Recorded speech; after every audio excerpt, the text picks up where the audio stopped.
Hello friends, आप लोग कैसे हैं। राजकिशोरी देवी शिक्षण प्रशिक्षण सेवा संस्थान के यूट्यूब चैनल पर आप लोगों का हार्दिक स्वागत है। जैसा कि आप लोगों को पता है कि इस संस्थान के माध्यम से प्रतिदिन जो भी इस संस्था में बच्चे पढ़ रहे हैं या किसी दूसरे भी संस्थान के हैं और ये संस्थान के यूट्यूब चैनल के बारे में जानते हैं, तो प्रतिदिन विशेष खासकर VI, IDD और HI तीनों क्लास के बच्चों के लिए शिक्षक प्रतिदिन एक नया नया टॉपिक पर अपना लेसन देते हैं। मैं उसी में VI के बच्चों के लिए खासकर टॉपिक लेकर आता हूं और उसका वस्तुनिष्ठ क्वेश्चन भी तैयार करता हूं, ताकि आप लोगों को परीक्षा में किसी प्रकार की कोई समस्या न हो। आज का हमारा जो टॉपिक है, दृष्टिहीनता और दृष्टिगत असमर्थता के मनोसामाजिक प्रभाव और उसको मुख्य धारा में लाना। जो दृष्टिहीनता थी, इसका हमारे समाज में क्या मनो प्रभाव था, लोगों की सोच क्या थी, ये अवधारणा धीरे धीरे कैसे बदली, इस पर आज हम चर्चा करेंगे। ठीक है। दृष्टि संबंधी असमर्थ बच्चों के लिए अलग मनोविज्ञान नहीं होता है, लेकिन अक्षमता के कुछ मनोवैज्ञानिक प्रभाव उत्पन्न हो जाते हैं। ठीक है। बच्चे का सही रूप से मार्गदर्शन करने के लिए अध्यापक को आवश्यक रूप से दृष्टिहीनता के मनोवैज्ञानिक सामाजिक प्रभावों का अध्ययन करना चाहिए। यह अध्ययन करना चाहिए कि जीवन के शुरू के वर्षों से ही किसी एक विशेष विभाग के अनुपस्थिति से बच्चे के व्यक्तित्व पर पड़ने वाले सीधे प्रभाव का अध्ययन करना चाहिए। इससे बच्चों के पढ़ने के तरीकों और समझने में मदद मिलेगी। अध्यापक को मनोसामाजिक प्रभाव पर बातचीत करते हुए दृष्टिगत रूप से अक्षम बच्चे के व्यक्तिगत के बेहतर विकास के लिए मुख्य धारा में लाने के लिए प्रणालियों को समझना चाहिए। दृष्टिगत असमर्थता की घटना और व्याप्ति की दर के अनुसार मुख्य धारा में लाने के अध्ययन को भी देखा जाना चाहिए। इस इकाई में मनोसामाजिक प्रभावों का विवरण, मुख्य धारा में लाने वाली प्रक्रियाएं, देखिए क्वेश्चन ये तैयार होंगे कि दृष्टि बाधित बच्चों को मनोसामाजिक क्या प्रभाव था पहले, उसे मुख्य धारा में लाने के लिए कौन कौन सी प्रक्रिया है, और अक्षमता की व्याप्ति के आंकड़े के बारे में पढ़ेंगे। ठीक है। इस इकाई में अध्ययन के पश्चात अध्यापक और प्रशिक्षार्थी से आशा की जाती है कि वह दृष्टिहीनता के मनोसामाजिक प्रभावों का विवरण दे, दृष्टि संबंधी असमर्थ व्यक्तियों की सेवा के लिए अपनाई जाने वाली प्रणालियों को परिगणना करे, दृष्टिगत असमर्थ व्यक्तियों को मुख्य धारा में लाने की प्रक्रिया का विवरण दे, दृष्टिगत असमर्थ व्यक्ति की सेवाओं से संबंधित कठिनाइयों के परिणाम की परिगणना करे, दृष्टिगत अक्षमता की घटनाओं और व्याप्ति की प्रवृत्तियों का वर्णन करे। ठीक है। अब इसके मनोसामाजिक प्रभावों के बारे में जो हम बात कर रहे थे, अब इसके बारे में हम चर्चा करेंगे। वास्तव में कहा जाए तो दृष्टिगत असमर्थ बच्चे का मनोसामाजिक विकास अक्षमता से इतना प्रभावित नहीं होता जितना कि भावनात्मक अधिमान्यता से अवरुद्ध होता है। ठीक है। यह माना जाना तथ्य है कि बच्चे इतना प्राप्त करना चाहते हैं जितना उनके माता पिता उनसे प्राप्ति की आशा रखते हैं। ठीक है। एक बार उनके माता पिता उन्हें विकासशील व्यक्ति के रूप में व्यवहार करने लगते हैं, उसकी क्षमताओं और सीमाओं को मानने से इनकार कर देते हैं, तो यथार्थ में उसकी स्वयं की अवधारणा को गंभीर चोट पहुंचती है। जैसे इसमें समस्या कहां होती है कि मान लीजिए कि समाज में कोई बच्चा दृष्टि बाधित है, तो उनके माता पिता जो अपनी विकासशील गति है उसके तहत उस बच्चे से व्यवहार की आशा रखते हैं और करने लगते हैं, जिससे बच्चे की नहीं समझ पाने के कारण अक्षमता सिद्ध होने पर वो उसको क्या उसके दिमाग पर गहरी चोट लगती है। अधिक सुरक्षा उसकी आजादी को छीन लेती है। और जो बच्चे दृष्टि बाधित होते हैं उनको माता पिता ज्यादा उनका केयर टेकर रखते हैं, मतलब ध्यान रखते हैं। उससे क्या होती है कि उसकी आजादी भी चली जाती है। वो बच्चे हमेशा अपने परिवार के परिवेश में गुलाम बनकर रहते हैं। उपेक्षा से अवांछित व्यवहारशील बना देती हैं। दोनों तरह से वह पीड़ित बच्चा होता है, उसकी विकलांगता बढ़ती जाती है। और ऐसे में क्या होता है कि उस बच्चे की मानसिक विकलांगता भी बढ़ती जाती है। दृष्टिगत अक्षम बच्चों के लिए औपचारिक शिक्षा प्रणाली 18वीं सदी से प्रभावी हुई। तब तक लोग सामान्यतः यह संभावना नहीं करते थे कि दृष्टिगत अक्षम लोग सीख सकते हैं। 18वीं शताब्दी में दृष्टिहीनों के लिए व्यक्तित्व स्कूल प्रारंभ हुआ। उन दिनों आवासित प्रारूप लेवल केवल एक ही प्रवृत्ति थी, ठीक है। अतः संस्थान के संवासी 24 घंटे संरक्षणीय सेवा प्राप्त करते हैं। ब्रेले पढ़ने की प्रणाली ने पूरे विश्व में दृष्टिगत अक्षम बच्चों को शिक्षा की गति प्रदान की। जब इन बच्चों के जीवन में ब्रेल आया तो एक तरह से इन्हें क्रांति, इनकी शिक्षा में एक प्रकार से क्रांति आई, ठीक है। कुछ समय तक दृष्टिगत अक्षम बच्चे स्पर्श पद्धति से सीखते थे, जो कि विस्मयकारी अभिव्यक्ति हो गई। मिशनरियों और व्यक्तित्व रूप से निरंतर और संस्थान खुले, लेकिन इन संस्थानों की अवधारणा आवासिक सुविधाएं थी, ठीक है। अब है आवासीय स्कूल अवधारणा पूरे विश्व में मान्यवृत्त है। ऐसे बच्चों के लिए आवासीय सुविधा भी उपलब्ध थी। वर्तमान में आवासिक स्कूलों तथा भविष्य में भी इनका औचित्य होगा। हालांकि एक आधारहीन डर है कि दृष्टिगत अक्षम बच्चे के लिए नए शुरू किए गए समेकित शिक्षा का स्थान आवासिक प्रकार के स्कूल में लेंगे। लेखक यह प्रबल रूप से महसूस करता है कि समेकित शिक्षा से विशेष स्कूलों के अस्तित्व पर अंतर नहीं पड़ेगा। विशेष रूप से भारत में, जहां दृष्टिगत अक्षम बच्चों को शामिल किया जाना मुख्य चिंता का विषय है, न कि सेवा प्रदान करने की प्रणाली की अवधारणा। अब हम चर्चा करेंगे शिक्षा की आवासिक प्रणाली। इन बच्चों की शिक्षा की आवासिक प्रणाली कैसी थी? शिक्षा की आवासिक प्रणाली भारत में 100 वर्ष पुरानी है। कितनी वर्ष पुरानी है? 100 वर्ष। इस प्रकार के संस्थान का प्रयोजन दृष्टिगत असमर्थ बच्चों के सामान्यतः मुक्त शिक्षा की व्यवस्था करना। इन बच्चों की शिक्षा ज्यादा से ज्यादा कैसी व्यवस्था करना? मुक्त शिक्षा व्यवस्था करना। विशेष रूप से प्रशिक्षित अध्यापक दृष्टिगत अक्षम बच्चों को तत्व और कौशल की शिक्षा देने के लिए इस प्रणाली में उपलब्ध होते हैं। स्कूल के साथ हॉस्टल होना, जहां स्कूल वर्ष में ये बच्चे पढ़ते रहते हैं। यह प्रणाली उन बच्चों के लिए सहायक होती है जिनके माता पिता शिक्षा नहीं दिला सकते हैं। बहुत ऐसे बच्चे हैं जिनके माता पिता शिक्षा नहीं दिला सकते हैं, तो जो ऐसे विद्यालय आवासिक हैं उनमें बच्चों की शिक्षा काफी हद तक मिल जाती है। जिन बच्चों के परिवार में विभिन्न कारणों से घर पर देखरेख नहीं हो सकती, या जो अनाथ है, लेकिन 24 घंटे संरक्षणात्मक प्रणाली से बच्चा समाज से अलग थलग हो जाता है। इस जीवन में बाद में कुछ सामंजस्य समस्याएं आ सकती हैं। तथापि भारत में आवासिक स्कूल प्रणाली को किसी अन्य प्रणाली से प्रतिस्थापित नहीं किया जा सकता है, ठीक है। अब है सहयोगी प्रतिरूप। इसके सहयोगी प्रतिरूप क्या क्या है? सहयोगी प्रतिरूप सामान्य स्कूल परिसर में विशेष स्कूल चलाना है। जो हमारे आजकल समान विद्यालय है, उन विद्यालयों में भी विशेष बच्चों के लिए सुविधा करना क्या एक सहयोगी प्रतिरूप का नमूना है। अक्सर इसे समाविष्ट कक्षा योजना कहा जाता है। जैसे मैंने पीछे वीडियो में आप लोगों के सामने चर्चा किया था कि समेकित शिक्षा और समावेशी शिक्षा में क्या अंतर है। ये क्वेश्चन बार बार आ जाते हैं कि समेकित शिक्षा किसे कहते हैं और समावेशी शिक्षा किसे कहते हैं। तो समेकित शिक्षा वो शिक्षा है जिनमें केवल विशिष्ट बच्चे ही पढ़ते हैं और विशिष्ट अध्यापक पढ़ाते हैं।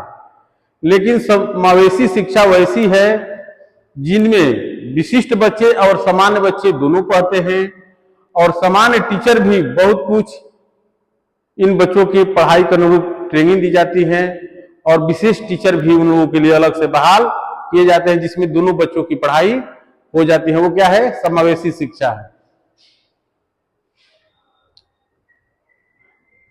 अक्सर इसे समाविष्ट कक्षा योजना कहा जाता है। अक्सर इस समाविष्ट कक्षा का निजी प्रवेश द्वारा होता है। विशेष खेलकूद क्षेत्र, लेकिन बच्चे घर से आते हैं। इससे बच्चे के घर के सदस्यों और समाज से उचित अनुनय क्रिया करते हैं। इस कार्यक्रम के बच्चे दृष्टि वाले बच्चों के साथ कई क्रियाकलापों में हिस्सा लेते हैं, जैसे खाना पीना आदि। ऐसे अवसरों में दृष्टि वाले बच्चों के अध्यापक दृष्टि वाले और दृष्टिहीन बच्चों के बीच समानता की सराहना और प्रेरणा के अवसर मिलते हैं। ये प्रवृत्ति विकसित कर सकते हैं। मैंने अपनी कक्षा में दृष्टिगत अक्षम बच्चों को रखकर देखकर प्रयत्न किए करूं कि मैं उसे कैसे पढ़ा सकता हूं। मान लीजिए कि सामान्य विद्यालय में वीआई के टीचर है, तो ऐसे बच्चों को प्रयत्न करेंगे कि कैसे उन्हें ज्यादा से ज्यादा शिक्षा हम दे सके। ठीक है। कम विकलांगता स्थिति वाले बच्चे नियमित कक्षा में अधिक सहयोग देख सकते हैं। उनकी तुलना में उन्हें जिन्हें अधिक समस्या है, क्रमशः नियमित अध्यापकों की तरह इस तरह की तैयारी दृष्टिगत अक्षम बच्चों के लिए समेकित शिक्षा की अवधारणा को गति प्रदान करती है। अब है समेकित शिक्षा, जिसके बारे में मैं चर्चा किया था। समेकित शिक्षा का अर्थ यह नहीं है कि दृष्टिगत अक्षम बच्चों को नियमित कक्षाओं में प्रवेश देना। ठीक है। बच्चों को सहायता के लिए उन्हें विशेष अध्यापक की आवश्यकता होती है, जिसका मैंने चर्चा किया है। ऐसा विश्वास है कि यदि इन बच्चों को सही सामग्री उपलब्ध कराई जाए तो वे 85% शिक्षक कक्षा में ही प्राप्त कर लेंगे। हालांकि नियमित अध्यापकों को दृष्टिहीनता के लिए विशेष कौशल जैसे ब्रेले आदि सीखने के तरीके लिए विशेषज्ञ स्रोत की अध्यापक की मदद लेनी चाहिए। मान लीजिए कि जो सामान्य टीचर है तो ब्रेल विशेषज्ञ से अपनी ट्रेनिंग लेकर तब इन बच्चों की शिक्षा दे सकते हैं। स्रोत और नियमित अध्यापकों को उत्तरदायित्व और सहयोगी कार्यकलापों को आगे अध्यायों में चर्चा की जाएगी। अब है अंधता की घटनाएं और व्याप्ति। पीडब्ल्यूडी अधिनियम 1995 के अनुसार सामाजिक लाभ लेने के लिए व्यक्ति में 40% अक्षमता होनी चाहिए। ये बार बार वस्तुनिष्ठ क्वेश्चन में पूछा भी जाता है कि कितने % अक्षम व्यक्ति को विकलांग माना जाता है, दिव्यांग माना जाता है, तो कितना 40%। अतः यह संभावना की जाती है कि कुछ सर्वेक्षणों में उन लोगों को शामिल किया गया जो दृष्टिगत असमर्थ हैं और सामाजिक लाभ देने के पात्र हैं, जब कुछ ऐसे शामिल हैं जो शैक्षणिक कार्यकलापों के लिए पात्र हैं। अभी भी कुछ अन्य सर्वेक्षणों में ऐसे दृष्टिगत असमर्थ व्यक्तियों को शामिल किया जाएगा जो वैधानिक अंधता के लिए चिकित्सा निर्देशन के योग्य हैं, और कुछ ऐसे भी बच्चे होते हैं जिन्हें चिकित्सा की भी जरूरत होती है। ये अंतर अंधता पर उपलब्ध आंकड़ों में भारी विषमता दर्शाती है। ठीक है।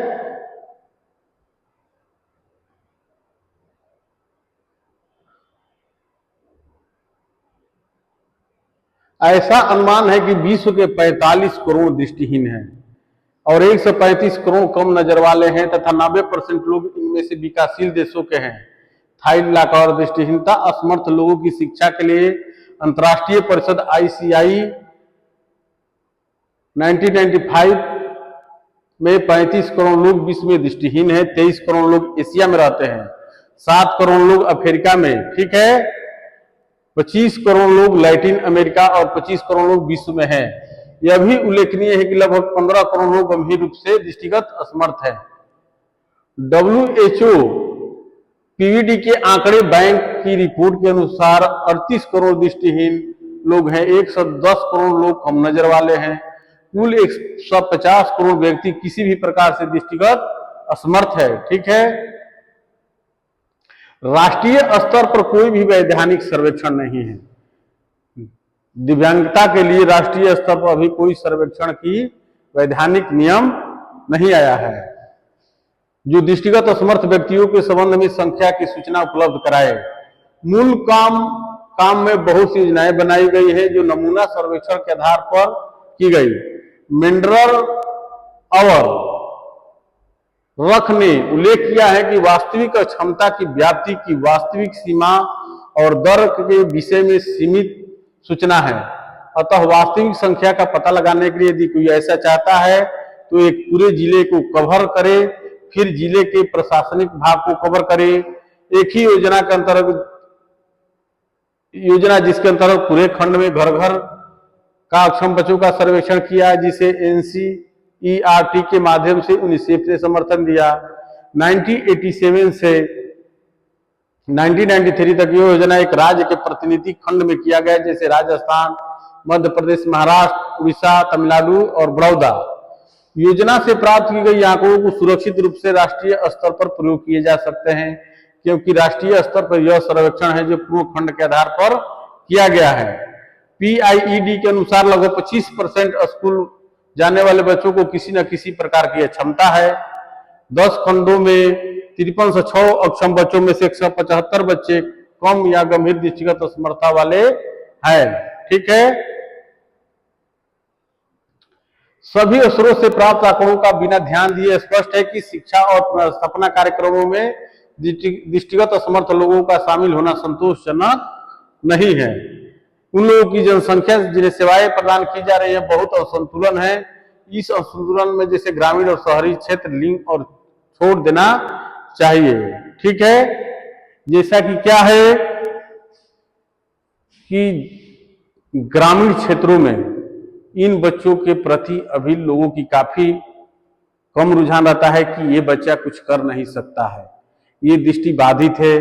तो इसके लिए सरकार ने क्या किया है कि जो विशेष शिक्षक है या जो कुछ निजी संस्था से जुड़े हुए हैं, ऐसे लोग उनके माता पिता से कंसल्ट करते हैं कि नहीं आपके बच्चा माता पिता कर सकते हैं, और उन्हें भी कुछ विशेष दैनिक क्रिया कौशल के टिप्स देते हैं कि देखिए ऐसे आपका बच्चा सीखेगा, तब वो बच्चे कहीं विद्यालय पर जाकर पढ़ते हैं और उनका भविष्य बढ़ता है। ठीक है, तो आज का जो मैंने टॉपिक था, जो चर्चा किया, उसका अब मैं वस्तुनिष्ठ क्वेश्चन आप लोगों के सामने ला रहा हूं, क्योंकि वस्तुनिष्ठ क्वेश्चन ही परीक्षा में स्कोरिंग मार्क को इंक्रीज करते हैं। ठीक है, तो आज का हमारा पहला सवाल क्या है? दृष्टिहीनता का मनोसामाजिक प्रभाव सबसे पहले किस क्षेत्र में दिखाई देता है? मान लीजिए कि कोई व्यक्ति दृष्टिबाधित है या बच्चा दृष्टिबाधित है, तो उसको किस क्षेत्र में सबसे पहले उस पर झलक दिखाई देती है?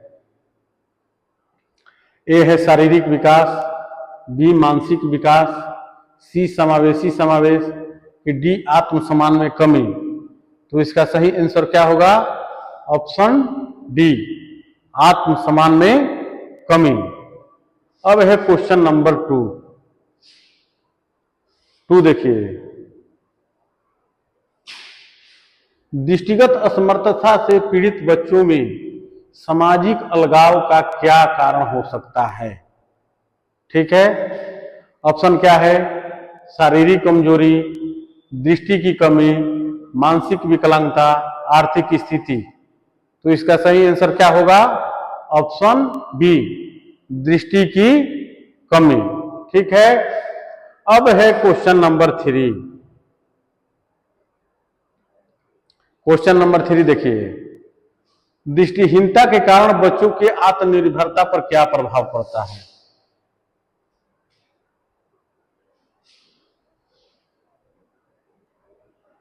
आत्मनिर्भरता में वृद्धि, बी आत्मनिर्भरता में कमी, कोई प्रभाव नहीं, आत्मनिर्भरता का उन्मूलन। तो इसका सही आंसर क्या होगा? ऑप्शन बी, आत्मनिर्भरता में कमी। ठीक है, अब है क्वेश्चन नंबर 4। दृष्टिगत असमर्थता से प्रभावित व्यक्ति में सामाजिक कौशल किस प्रकार विकसित होते हैं? मान लीजिए कि जो बच्चा दृष्टिबाधित है तो उसमें सामाजिक कौशल होता है, जैसे हमारे आस पड़ोस के वातावरण, छोटे स्तर पर, तो उनमें कैसे विकसित होते हैं? तेजी से, बी सामान्य रूप से, सी धीमी गति से, डी कोई प्रभाव नहीं। तो इसका सही आंसर क्या होगा? इसका सही आंसर होगा ऑप्शन सी, ऐसे धीमी गति से, क्योंकि ऐसे बच्चों में विकास कैसे होता है? धीमी गति से होता है। अब है क्वेश्चन नंबर 5 देखिए, क्वेश्चन नंबर 5 क्या है? दृष्टिहीनता के कारण शिक्षा पर क्या प्रभाव पड़ता है?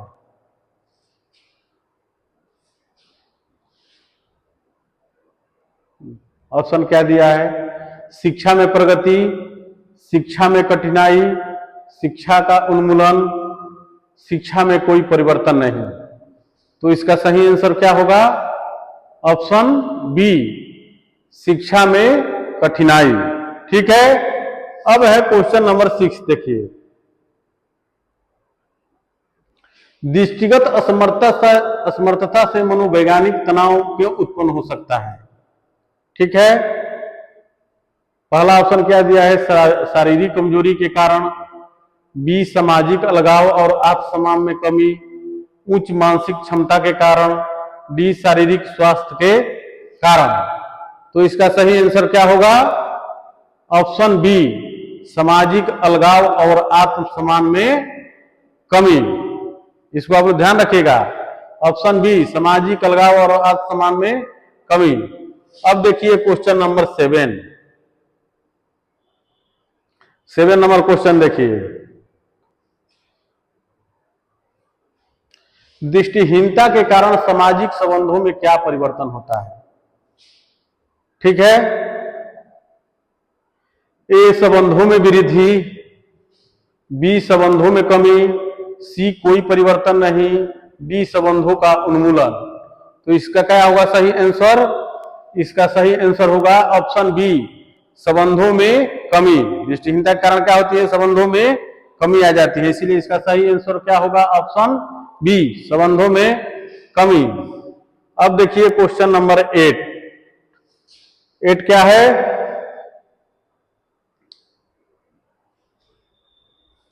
दृष्टिगत असमर्थता के कारण व्यक्ति में आत्मविश्वास पर क्या प्रभाव पड़ता है?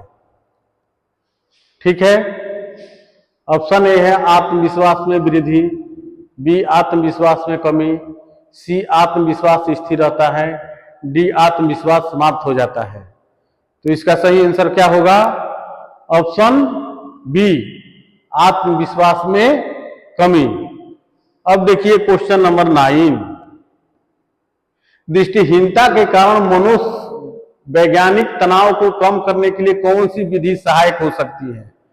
अब ये जो तनाव होते हैं दृष्टिहीनता के कारण, तो उसके लिए कौन सी मनोवैज्ञानिक विधि से उस बच्चे का तनाव कम हो सकता है? पहला है सामाजिक अलगाव, बी है मनोचिकित्सा और परामर्श, सी शिक्षा का उन्मूलन, डी शारीरिक अभ्यास। तो इसका सही आंसर क्या होगा? ऑप्शन बी, मनोचिकित्सा और परामर्श। मतलब कि बच्चे को उचित परामर्श दिया जाए और उसे मनोचिकित्सा, मतलब उसे साइकोलॉजी स्तर पर टाइट किया जाए कि नहीं आप कुछ कर सकते हैं, आपके लिए पढ़ाई है, रोजगार है, तब बच्चा उसके आत्मसम्मान में वृद्धि होगी। ठीक है, तो इसका सही आंसर क्या होगा? ऑप्शन बी, मनोचिकित्सा और परामर्श। अब देखिए क्वेश्चन नंबर 10 देखिए,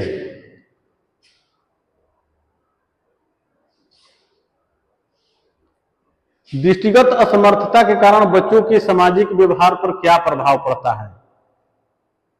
सकारात्मक सामाजिक व्यवहार, नकारात्मक सामाजिक व्यवहार, कोई प्रभाव नहीं, सामाजिक व्यवहार में सुधार। तो इसका सही आंसर क्या होगा?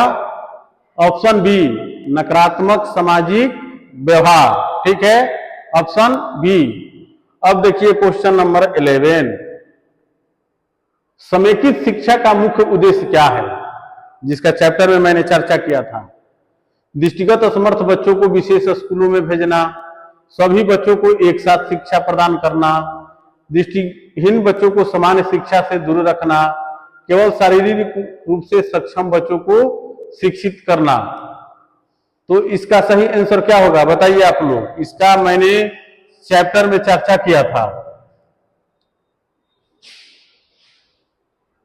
इसका सही आंसर होगा ऑप्शन बी, सभी बच्चों को एक साथ शिक्षा प्रदान करना। ठीक है, अब देखिए क्वेश्चन नंबर 12, सहयोगी प्रतिरूप किस प्रकार की शिक्षा का समर्थन करता है? ठीक, चैप्टर में मैंने चर्चा किया था ना सहयोगी प्रतिरूप के बारे में, तो वही क्वेश्चन है कि सहयोगी प्रतिरूप किस प्रकार की शिक्षा का समर्थन करता है? ए सामान्य शिक्षा, बी विशेष शिक्षा, सी समेकित शिक्षा, डी उच्च शिक्षा। तो इसका सही आंसर क्या होगा? ऑप्शन सी, समेकित शिक्षा। अब देखिए क्वेश्चन नंबर 13, समेकित शिक्षा में दृष्टिहीन बच्चों का क्या लाभ होता है। देखिए, समेकित शिक्षा में दृष्टिहीन बच्चों को क्या लाभ होता है। ऑप्शन ए है सामाजिक समावेशन और आत्मसम्मान में कम वृद्धि, बी शिक्षा में रुकावट, केवल शारीरिक विकास की शिक्षा से वंचित होना। तो इसका सही आंसर क्या होगा। ऑप्शन ए सामाजिक समावेशन और आत्मसम्मान में वृद्धि। अब देखिए क्वेश्चन नंबर 14 देखिए,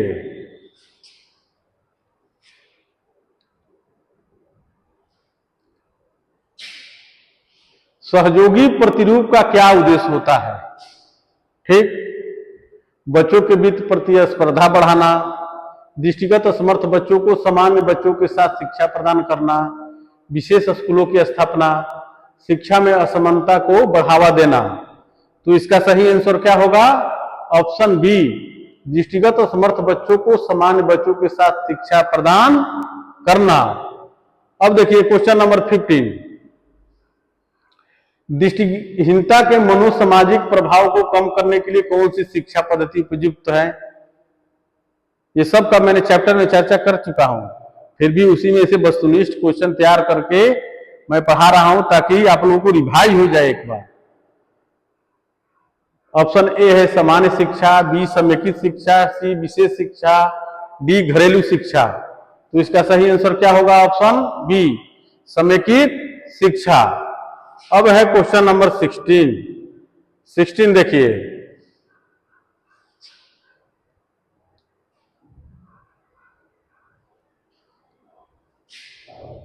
समेकित शिक्षा में किसके लिए सहयोगी प्रतिरूप का उपयोग किया जाता है। ठीक है, समेकित शिक्षा में किसके लिए सहयोगी प्रतिरूप का उपयोग किया जाता है। ए केवल सामान्य बच्चों के लिए, बी दृष्टिहीन और दृष्टिगत असमर्थ बच्चों के लिए, सी केवल मानसिक रूप से विकलांग बच्चों के लिए, कि डी शिक्षा से वंचित बच्चों के लिए। तो इसका सही आंसर क्या होगा। ऑप्शन बी दृष्टिहीन और दृष्टिगत असमर्थ बच्चों के लिए। ठीक है, ऑप्शन बी। अब देखिए 17 नंबर क्वेश्चन,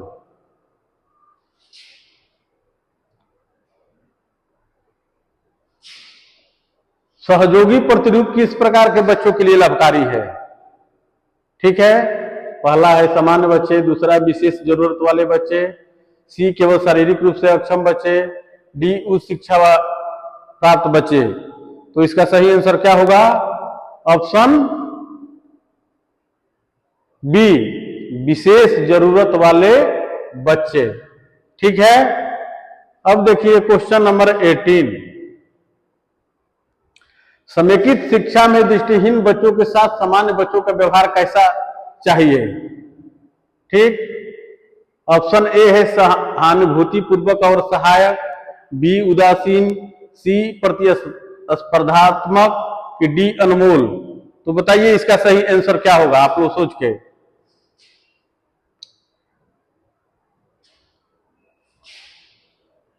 इसका सही आंसर होगा ऑप्शन ए, सामान्य बच्चों का व्यवहार कैसा होना चाहिए। सहानुभूति पूर्वक और सहायक, मतलब उसे मदद भी करना चाहिए। ठीक है, अब देखिए क्वेश्चन नंबर 19, सहयोगी प्रतिरूप दृष्टिगत असमर्थ बच्चों में किस भावना को बढ़ावा देता है।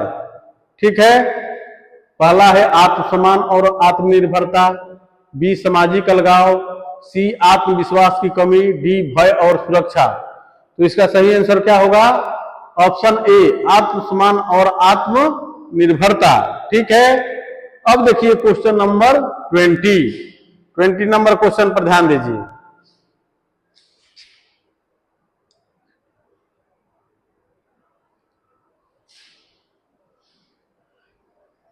नंबर हमारा क्वेश्चन है, इस समेकित शिक्षा में किस प्रकार की सहायता प्रदान की जाती है। ऑप्शन क्या दिया है। ए शारीरिक सहारा, बी शैक्षिक और सामाजिक समर्थन, सी वित्तीय सहायता, डी कोई सहायता नहीं। तो इसका सही आंसर क्या होगा। शैक्षिक और सामाजिक समर्थन। ठीक है, अब क्वेश्चन नंबर 21, सहयोगी प्रतिरूप में दृष्टिहीन बच्चों को किस प्रकार की शिक्षा दी जाती है। ठीक है, ए है विशेष शिक्षा, बी है सामान्य शिक्षा के साथ अनुकूलित समर्थन, सी केवल व्यवसायिक शिक्षा, डी शिक्षा से वंचित करना। तो इसका सही आंसर क्या होगा? इसका सही आंसर होगा ऑप्शन बी, सामान्य शिक्षा के साथ अनुकूलित समर्थन। अब चलिए क्वेश्चन नंबर 22 क्वेश्चन को आप लोग देखिए।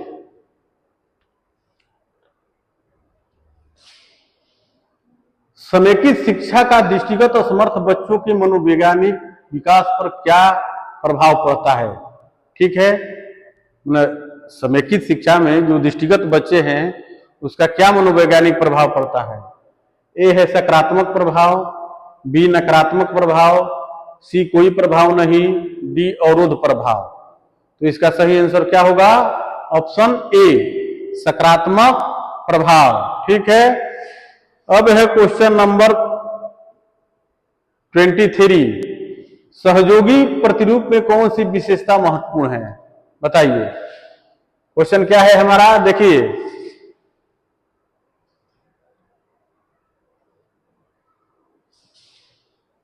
क्वेश्चन क्या बोल रहा है कि सहयोगी प्रतिरूप में कौन सी विशेषता महत्वपूर्ण है? ए है प्रतिस्पर्धा, बी है सहयोग और सहानुभूति, सी है शिक्षा से वंचित करना, डी मानसिक अलगाव। तो इसका सही आंसर क्या होगा? ऑप्शन बी, सहयोग और सहानुभूति। ठीक है, अब है 24 नंबर क्वेश्चन। समेकित शिक्षा में दृष्टिहीन बच्चों के लिए किस प्रकार के संसाधनों की आवश्यकता होती है? समेकित शिक्षा में जब बच्चे पढ़ रहे हैं तो किस प्रकार के संसाधन होने चाहिए?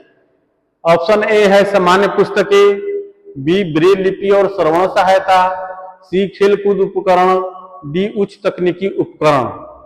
तो इसका सही आंसर क्या होगा?